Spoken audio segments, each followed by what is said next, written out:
right, guys. It was a good run while it lasted, but this is my last atheism video. Because in 15 minutes and 49 seconds, I'm going to be a Christian. After he proves how God exists, because guitar picks prove God's existence. This guy is called Jesus and whatnot. Sounds very confident. Let's hear it. I have had a lot of arguments with atheists in my life, and there is one argument that I use that really sticks out as the best. One that 99% of the time convinces somebody that God exists. Oh, fuck. We're cooked. Chad, this is it. God exists.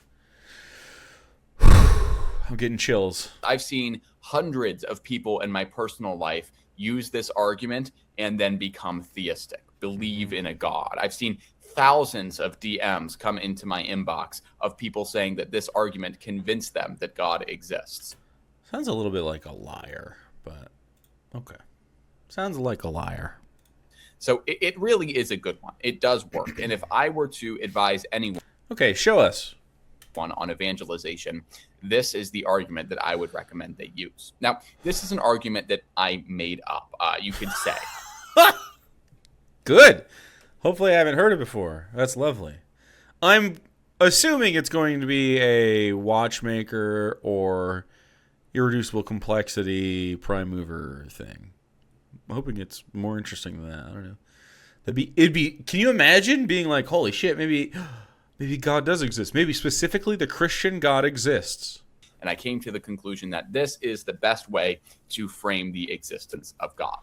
To understand before getting into this argument is that everything in the universe is some mixture of actuality and potency. Now, that sounds kind of complicated, but don't worry, I'm going to explain this so that even like a middle schooler can understand. I'm going to Actuality and potency, potential, and something that exists. Like what?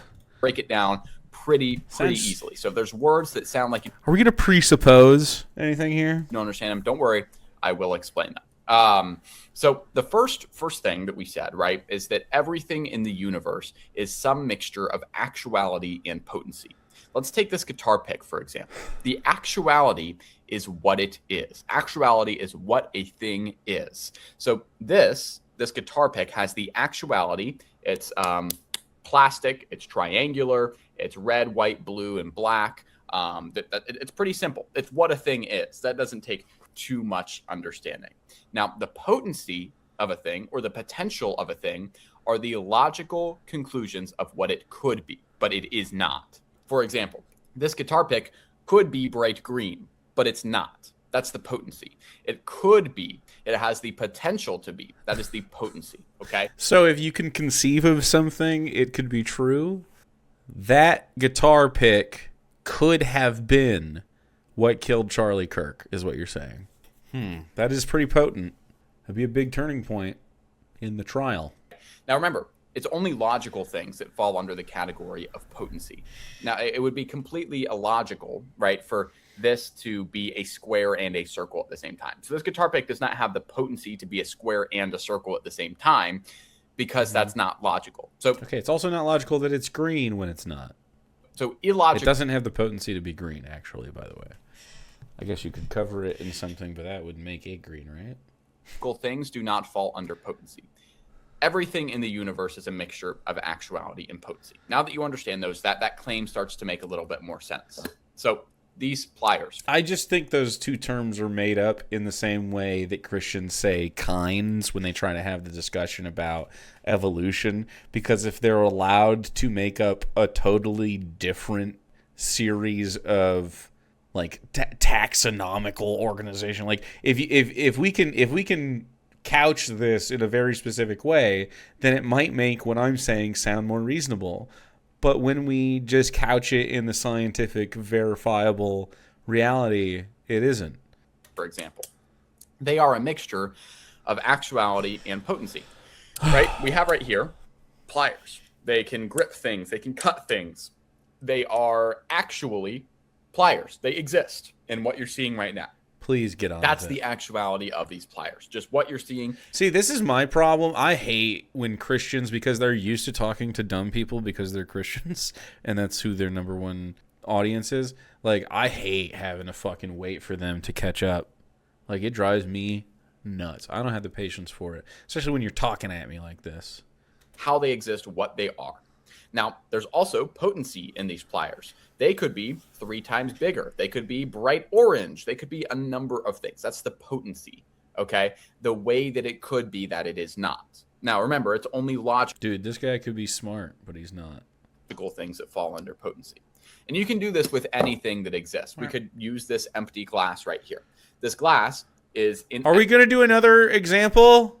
Are we doing another example? Actuality, it's made of glass. It has these cool Are you going to make a designs. fucking 50th example? Hold on. Are we going to move on from the fucking glass? Are you going to hold up another thing and say, look at this?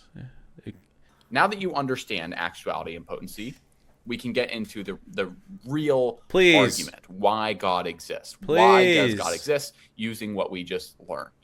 Will the universe exist? Could God exist? Is that what you're going to say to me? Don't you fucking say that. You say something much more fucking clever than that, okay? Well, the universe could be how I'm saying it is.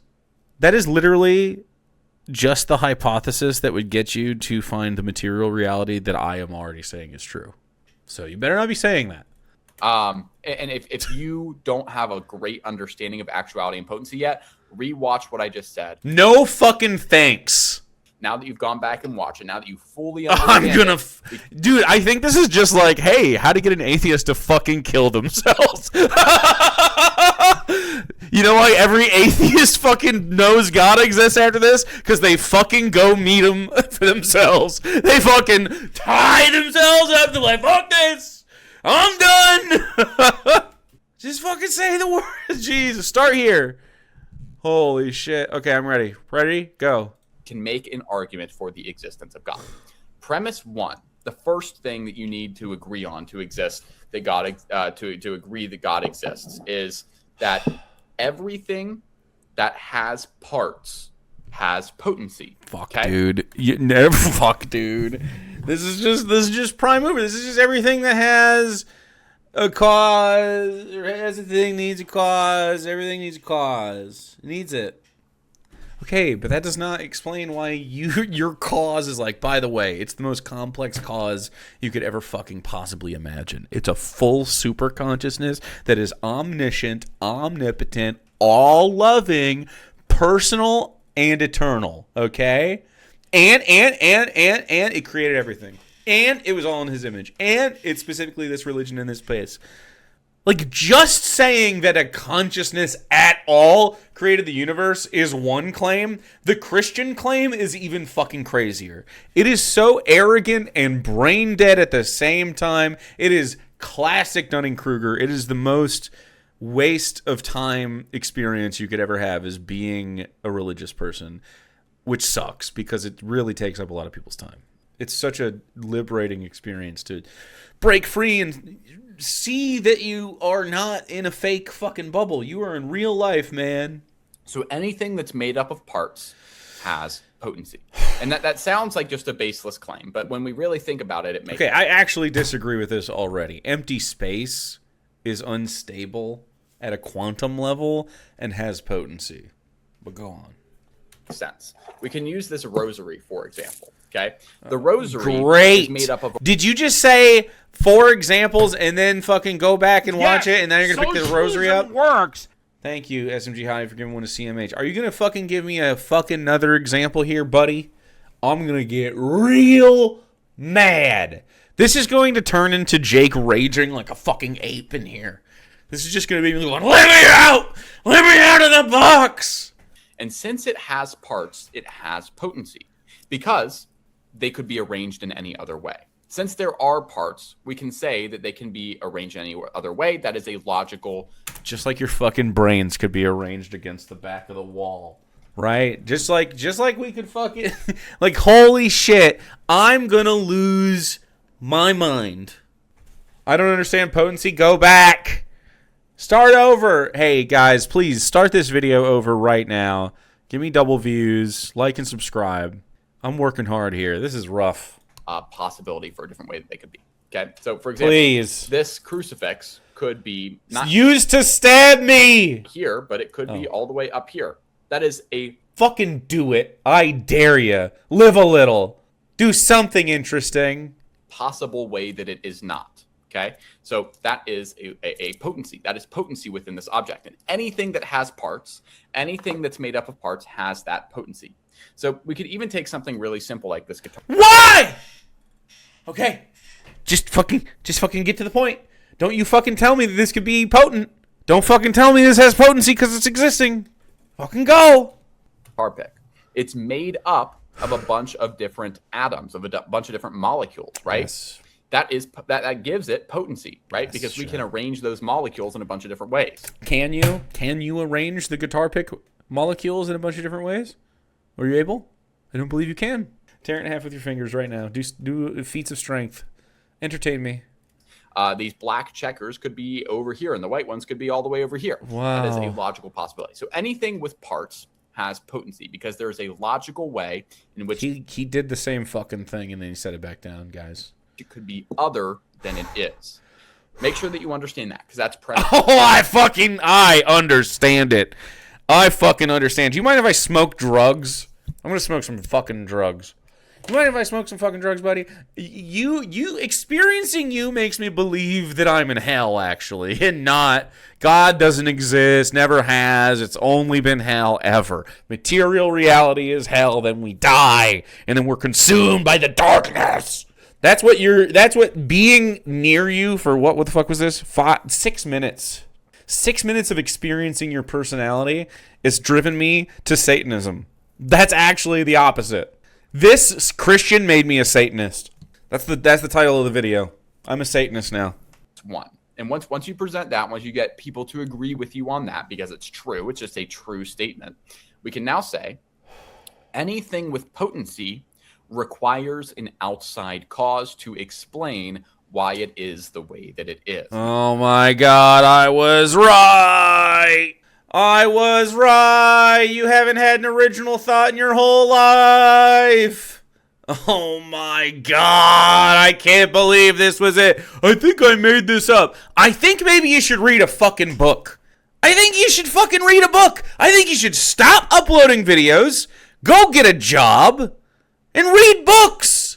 Go get an education. Go have someone else teach you something. Stop this. Your walls look insane, by the way. You should not live like this. Let's do that one more time. Anything with potency requires an outside cause to explain why it is the way that it is.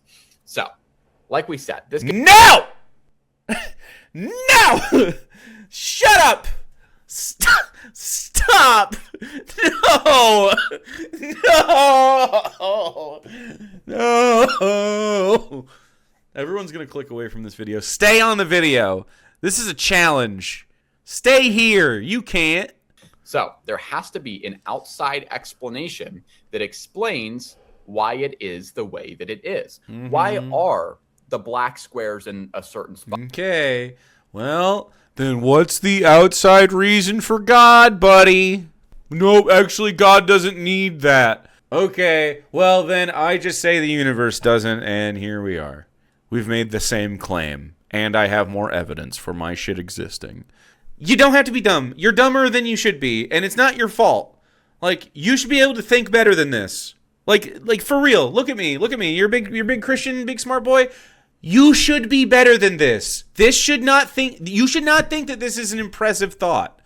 You should be like, this is dumb. If you don't think this is dumb, you're dumb. I'm sorry. You don't have to be. You can learn why this is dumb. Just be curious. Stop being not curious. I'm begging you. And why are the white squares in a certain spot? Well, that's because the manufacturer decided that it would be that way.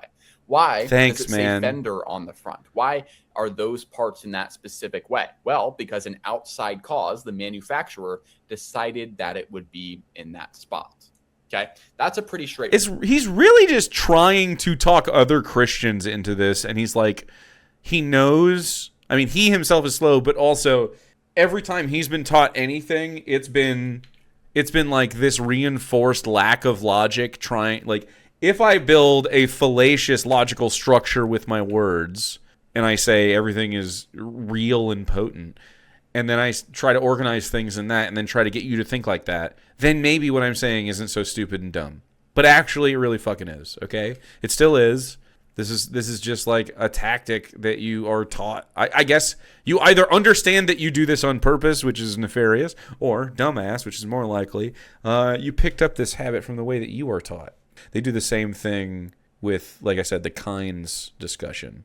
Like if you do a Kent Hovind video, this is the same exact thing. He builds false logic. He changes definitions on purpose. Ray Comfort, same shit. So now let's take those two premises, right?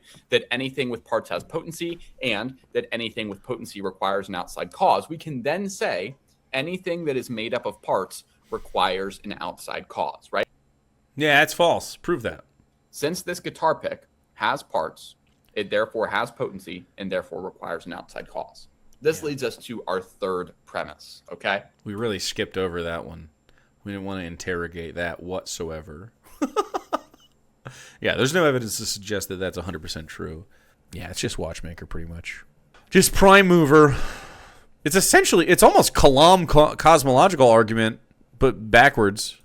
Anything that requires an outside cause is contingent upon something else. And that's very, very simple. Contingency, you could say dependence. It receives its existence from something else. So since this relies on an outside cause, we could say that it is therefore contingent. And in fact, it is just Kalam cosmological. Oh man, maybe one day we should do OG Atheism Day. We gotta go to the theoretical bullshit. Let's go. This is OG Atheism back in the day. This guy does soap opera stuff now. He's an actor. Kalam, again, you could just do this 3 years ago. I don't know. He's a leftist atheist actor anyway, and has been for a long time. I call him like I see him. Very good videos on the, and it's so old. It's 15 years old, 16-year-old video that has talked about this argument. And I mean, just YouTube guys, like all YouTube guys, YouTube atheists were doing this kind of stuff back in the day. It used to be a place of intellectuals, okay? And it was funny and a little pithy. Anyway, this stuff was debunked ages ago. This is a dumb argument, bad one. Okay. It requires an outside cause. It's contingent. It relies on something else for its existence. So this guitar pick, right? It relies on the manufacturer to be the way it is, and therefore it is contingent upon something in this. Killing video replies created debate culture, debate bro culture specifically on the internet. Video replies were nice. Should have done that. Should have kept them. In this case, the manufacturer for its existence. Now that you understand that, we're going to get into where do we get God, right? Like where does God come into this picture? Okay. Please. Imagine the entire material universe. That's a big claim. It's made of parts? Imagine the entire material universe. Okay, I'm doing it. What do you notice about it? It's made of stuff? Of parts, right? It's That must mean something outside of the universe had made it. Okay, it's a non-God thing, which is a simpler claim than a God thing. I win. Mine is more logical. Of galaxies, of atoms, of many different things. It's made up of these things. There's parts that make up the universe. And what does that mean? Okay.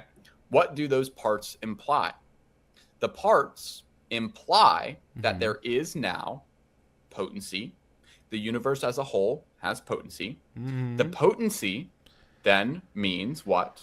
That there is an outside cause that explains why it is the way it is. I'm going to crush him right now. You ready? And finally, the outside cause means that it is contingent. It's contingent upon something else. The universe as a whole, the material universe, relies on something outside of itself for its existence. Because it's made of parts. Okay. All right, Christians. You got me. Except, call the ambulance. But not for me! So, God is a trinity, right? God's a trinity. So he's made up of parts? Well, what created God? That's it. God is made up of parts. Jesus was made up of parts. The Holy Ghost is made up of parts. I guess that means that something created God. What could it be? God is not a trinity in Mormonism. Mormonism? I guess you're right. I wasn't thinking about Mormon. I don't consider it the same thing. Mormonism is like the Dune books written by his son, where it's like we stopped reading after the 6th book, dude. It's like no. No, thank you. Remember, I have not said the word God yet as a proof. I have not said that this proves God. So a lot of people will... Yeah, but I would argue, I don't know, non-Trinitarian, they believe that Jesus is God incarnate, right? And lived a sinless life? Do they not believe that? Am I misunderstanding their belief of Jesus? Like, they're making a similar claim. I don't know about the Trinity, but it's nonetheless, it would be a God of parts. And even so, if you describe God to have multiple qualities, I would say those are parts. Is the universe part of God? Like, where does the material come from? Like, creating material out of nothing is whatever. Is that like how does that work for them? I've never understood how in their head. I think they just never think about it, which is probably true. But like, what do they think? Where does that material come from? God sets forth material into the materialist universe. What is that? From what? From how? By what mechanism? What's the power set? What do we got going? He poofed it. But how? Like, what's that mean? I hope you have a cool we just don't even know. Don't fucking shut up. Just what do you think it is? Like, they don't. This is how you know it's not true. They can't even think of like the minutia. If you can't think of the minutia of the thing that's happening, like we're getting down to like literally quantum fucking super mini particles, like things so small. Stop there. They'll say, oh, see, outside cause, there's something outside of the universe that must be God. Not yet, okay? That doesn't prove to anyone that God exists. Now we need to talk about the nature of this thing that caused the universe, that is the cause of the universe, right? Because most people will say, yeah, the universe had to come from somewhere. People are typically smart enough to be able to say that. But where did the universe come from? If this thing... We'll call this the unknown being, okay? It's outside of the universe. That's all we know about it right now. It's outside of the material universe, and it caused everything. The all of everything is contingent upon this one thing. That is a presupposition. There's no evidence to suggest that. This is Kalam, but worse. Clumsy. Nice. Well, what does that mean? It must be eternal. This unknown being. No, it mustn't. That's not true. I can conceive of a finite, though relatively, I think we would feel like very grand, but like in scale, but like I could conceive of a God that stopped existing the second the universe did because it was an exchange. Doesn't have to be eternal at all. So this is just all presuppositional as well. Like if I can conceive of it, it means it means it. Like, when you say necessarily this must be true, you're wrong. It must be eternal. No. Because if everything else came from this thing, then it must come before time, right? Because time itself is a thing that came from the unknown being. No. Time-space exists within the universe only. See, he doesn't even understand where he's at, so he can't make this argument because he thinks time would exist outside of this, but it does, I mean, like time is relative to the amount of gravity you're subjected to. Really, it's so weird how time works because it doesn't feel like our experience of it doesn't feel like time would be anything other than constant, but it really is, and that's so strange, and that's very hard to get around mentally because time is a substrate through which we act. It has something to do with quantum mechanics, though who knows what the fuck is going on there yet. We don't know yet. The interesting thing is that relativity works on it. Like that makes it like a force or something. So which means that time, as we conceive of it inside the universe, is different than outside the universe, which conceivably exists. Because there is a distance to which there is no matter. I don't know we don't even know what happens at the edge of the universe.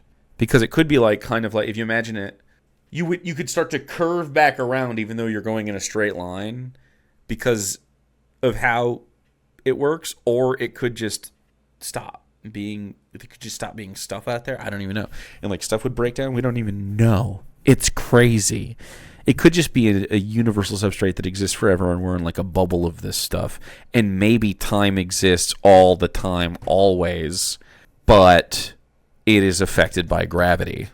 I don't even know. We don't know. It's cool though. That's actually pretty plausible, what I just said, if you understand. I think.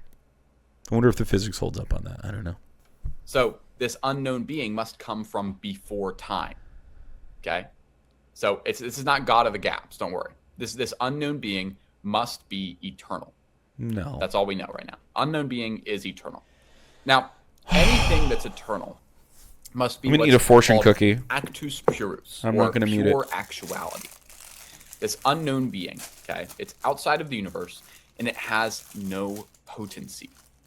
It's pure actuality. So, for example, like we said earlier, everything is made up if of God some exists, mixture of actuality and potency. Okay, some percentage. actuality or potency will we be could in this. arbitrarily say that this guitar pick is 50% actuality and 50% potency. It's 50% the way it is and 50% some other thing, some other way that it's not. Now, we can also say that some things are 100% potent. It didn't say anything about actuality or potency. You will be unusually successful in business.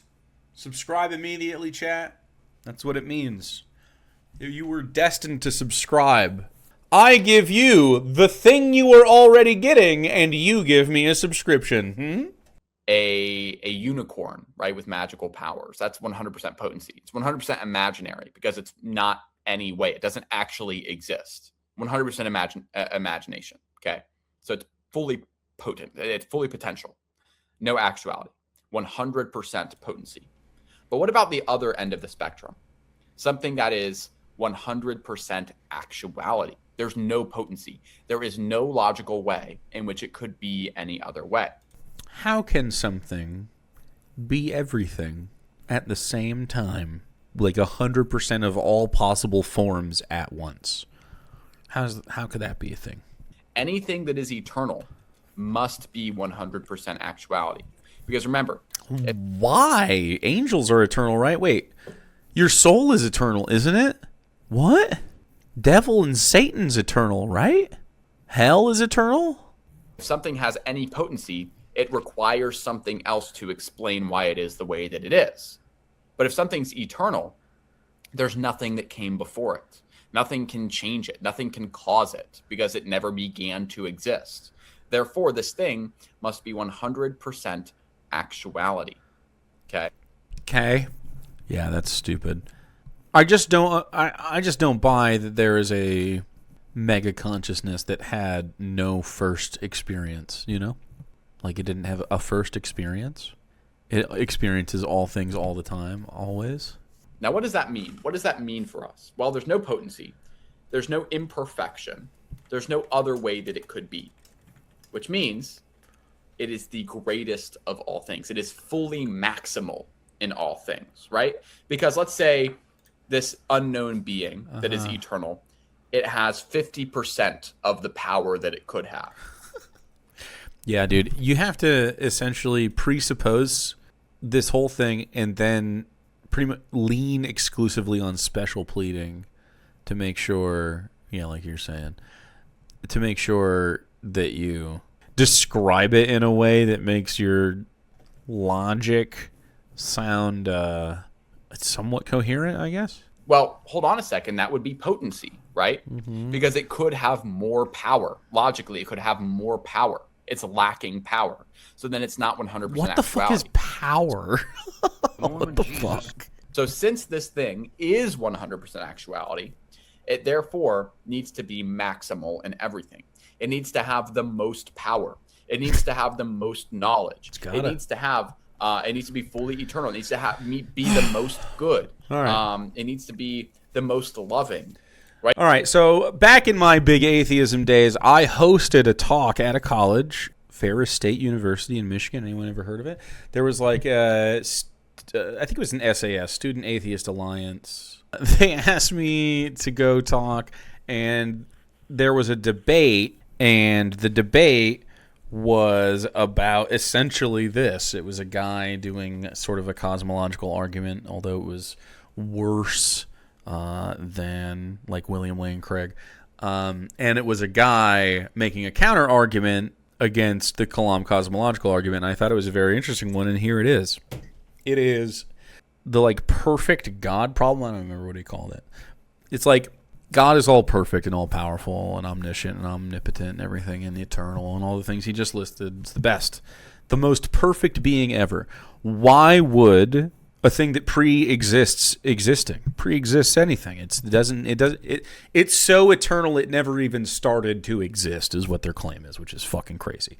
But that's their claim.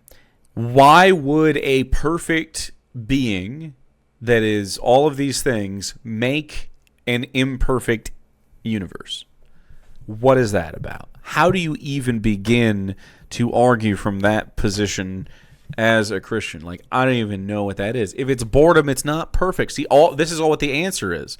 Like, this is the problem, right? Because if any answer that you can conceive of that God would have for creating the universe is either punting on it and going like God's mysterious, or saying something that makes God imperfect, like boredom or whatever. You know what I mean? It just doesn't make any sense. It's ridiculous. The most everything. And now you might say, but wouldn't that mean it needs to be the most hateful too? No, not necessarily.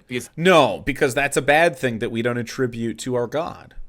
Evil, right? Evil is not a tangible thing. By the way, the Christian God as described in the Bible is definitely evil. So, for the sake of your argument, because you are all psychotic, like death worshippers, like literally you think on Sundays you wash yourself in the blood of Jesus Christ and eat his flesh. If you allow God, as described in the Bible, to be real for their argument, and it is actually an evil thing that murdered the world and reset and was like, you know what the best way to reset the world is? Forced incest. Let's go. That's the best. It's the best way to do it. Ethnic cleansing and then forced incest.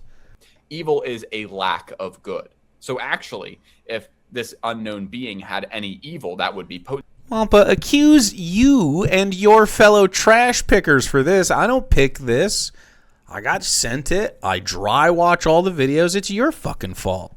Send the stuff you want to see me watch then. Top of the barrel picker. Go shit on the person who put this in the Discord, who took the time, blood, sweat, and tears to fresh pick me this guy's really terrible argument. Yeah, exactly. I know. You haven't sent me any garbage. And now look. Evil does require proactive motivation, I suppose. I don't even know. I don't think so. I think you could do an evil thing without meaning to. Like flooding the world. What if God was flippant about flooding the world? So it's illogical for this being to have any evil or any hatred in it, in the way that we're using hatred right now. Let's take a step back and look at what we've had here. There is an unknown being that is outside of the universe, that the entire universe relies on. It is eternal. It is maximally good, maximally powerful, maximally knowledgeable, maximally loving. Yeah, I guess when you talk yourself into it, you could presuppose that this thing exists without any evidence and then try to make an argument. What are we describing here? What are you describing? That thing is God. You don't have to attribute it to any religion. I think you literally do, because you described it as all loving and gave it all these other things. That's a Christian description. A deistic approach would have no qualifiers on the prime mover. The prime mover of the universe would just go, that's the universe now. And then they have no personality unless you want to make it more complicated for yourself to argue it exists. The best case, and I say this every time these guys make presuppositional arguments, the best case for you is to go with the purely deistic approach, which he did not do, and just say there must be a prime mover because stuff exists and I don't know how anything works, which is not the case. You do not have to have a consciousness for stuff to exist, obviously, because we exist in the universe where stuff existed prior to consciousness. Even on this fucking planet. In this particular moment, I'm presupposing this dummy was homeschooled. Probably true. That's so sad, man. This religion stuff, it robs you of your ability to, like, think with your brain. Look at this. Tied in knots around this. Okay. We don't have to say that's the Christian one or the Muslim one or the Jewish one or the Hindu one. Or Hindu ones, I guess. I mean, but we can you're all a Christian. agree that what we're describing right now is a God. You're a Christian. It's infinite. It's eternal. It's all loving. It created everything. That's what a God is. That is classical theism. That is a God. That is a God. Not really. There were gods that weren't all loving, including your Christian God as described. It's not all loving to go, you're all evil, I'm murdering you. Even the babies. You know? That's not all loving. That just isn't. It's fickle. It implies God's capable of making mistakes, because why weren't the people made to not be wicked, right? And if he knew with omniscience that they were going to be wicked if set forward, then he should have known to set different parameters along the way for that not to happen. He is the one that created this. In your argument, it cannot be all loving. And so that's how you do it. That's how you explain it to someone. If you explain that to a person who's not very well versed in metaphysics, 99% of the time, automatically, yes, they believe in a God after that. Now, when you start to metaphysics, what do you mean well versed in metaphysics? To have an interlocutor who knows more about metaphysics, you will still win, because what we just said, there was nothing, there were no fallacies in there. It was airtight. I've ran through this argument quite a few times. It's absolutely airtight. Now, it's airtight. Sounds like the billionaire that went down into the sub that everyone got crushed in. If you start debating like an atheist who's been studying theology and philosophy his entire life, he might be able to confuse you with more big words. And that's why you need to be well-versed in theology and philosophy. But what we just did was prove more big definitively words that a God exists. Dude, why? A lot of Christians, I've talked to, people knock on the door, they walk by. I talk to them. I love to. I've had this like, oh, you really know your stuff. Like, I was warned about you. Like, yeah, man. We need to talk to these people like it's crazy to be a Christian, because it is. We didn't prove any religion. We didn't really prove that you can know this God, you can have a relationship with him, or that he died on a cross or anything. But we proved that God does exist. No, you didn't. God damn it. Oh, shit. We watched another shitty Christian video. That there is a monotheistic God out there. And I really want you guys to ponder on what was just said, to really think about it. If you have questions about anything in this video, ask them in the comments, and I'll do my best to answer it, because this is a very important topic, being able to evangelize atheists. So hopefully this helps. I know that it works 99% of the time. All right, there better be fucking over 200 people that are full-blown Christians now. A lot that was very wordy, so watch it a couple times. Make sure that you really understand it. I'm not going to fucking watch that ever again. Holy shit. Don't ever send me this fucking idiot again. What a disappointment. When he said at the outset, I made this up, I thought, hell yeah, finally. A novel argument for the existence of God, and yet, here we are. I was right, though. It was just a prime mover issue. It always is. God must exist because everything else does. Stupid.